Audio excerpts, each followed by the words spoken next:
Let me be honest with you for a second. Every time people talk about freelancing versus a 9-to-5 job, it's always framed like one choice is freedom and the other is a trap. Like if you choose a 9-to-5, you gave up on life, and if you freelance, you figured it out. But real life doesn't actually work like that. Most people who've experienced both will tell you the same thing. Each option solves certain problems, and each option creates new ones. And if nobody explains those trade-offs clearly, you end up choosing based on fantasy instead of reality. That's why this comparison is so confusing. Most advice online focuses almost entirely on money. How much you can make freelancing. How capped a salary might feel. How fast income can grow. But money is only one piece of this decision. What really changes is how your life feels day to day. How you plan your time. How often you think about work. How much mental space your job takes up, even when you're not working. That's the part people rarely talk about. A 9-to-5 job gives you predictability. You know when your paycheck is coming. You know what your responsibilities are. You know when work officially ends. That structure removes a lot of mental effort from your life. You're not constantly asking yourself where the next check is coming from. You're not negotiating rates. You're not deciding whether to take a project or turn it down. You're not constantly selling yourself.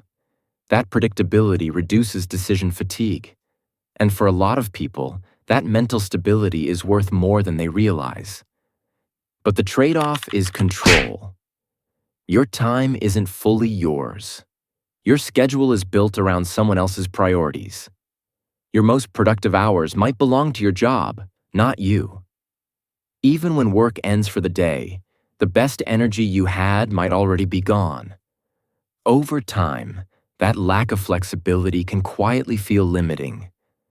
Not because the job is terrible, but because your life has to fit around it instead of the other way around. That's the part that slowly wears people down. Not the work itself, but the rigidity. You can't easily move appointments. You can't always work when you feel most focused. You can't take advantage of opportunities during the day without permission or planning far ahead.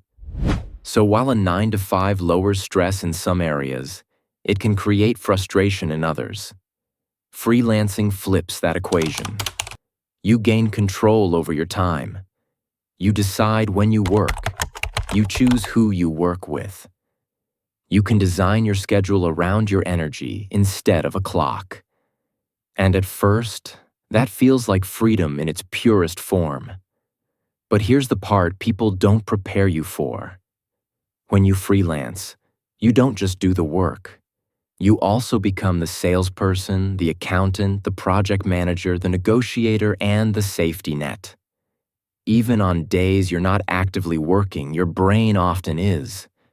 You're thinking about follow-ups. You're thinking about future projects. You're thinking about whether next month will be slower.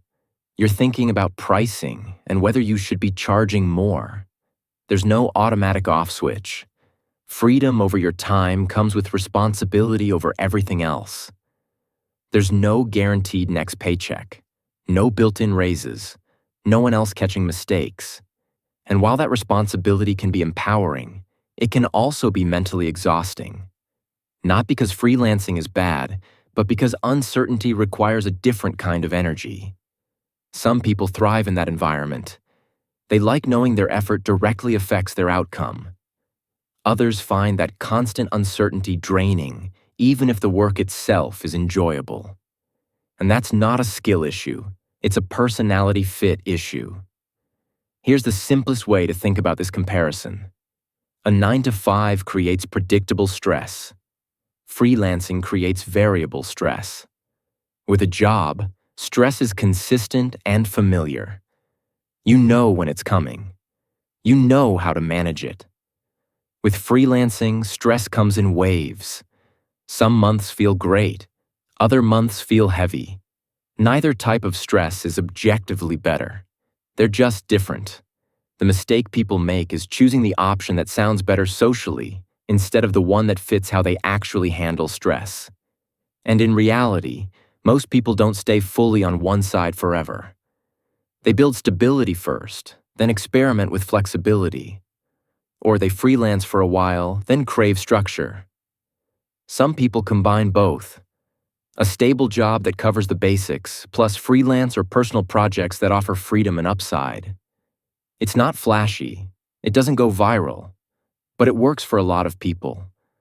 So instead of asking which option makes more money, a better question is this: how much uncertainty can you handle right now? How important is control over your time? What kind of stress drains you faster? Those answers change over time. And that's normal. There's no winning path here.